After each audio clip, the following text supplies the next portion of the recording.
చేయనివాడు ఎవడో ఉండడు, నేను గొప్పోడిని అని అన్నవాడు ఎవడో ఉండడు. కానీ తప్పు చేసిన తర్వాత ఒప్పుకుని దాన్ని విడిచిపెట్టినవాడు కనికరం పొందుతాడట. కనికరం. దావీదు గారి జీవితంలో ఏమండి, ఈ ఒక్క తప్పు చేసినందుకు ఎంత పశ్చాత్తాపడ్డాడో తెలుసా, ఎంత ఏడ్చాడో తెలుసా, ఎంత కుమిలిపోయాడో తెలుసా.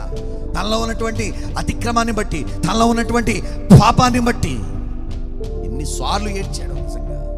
అలాంటి పరిస్థితుల్లో ఒకవేళ నీలో అలాంటి చిన్ని లోపాలు ఏమైనా, ఒకవేళ నీలో పెద్దదే ఉండొచ్చు, చిన్నదే ఉండొచ్చు, లోపాలు ఏదైనా సరే దేవుని దగ్గర నువ్వు ఒప్పుకుంటావా, నువ్వు క్షమించబడతావు ఖచ్చితంగా. ఒకవేళ నేను ఒప్పుకోను, నేను చేసిన తప్పు ఏంటి అని కరాణాగా నువ్వు సమాజంలో తిరిగావనుకో, అది దేవుడు అనేవాడు ఒక ఆయన ఉన్నాడు. ఆయన ఖచ్చితంగా నిన్ను స్కాన్ చేస్తున్నాడు, చూస్తున్నాడు.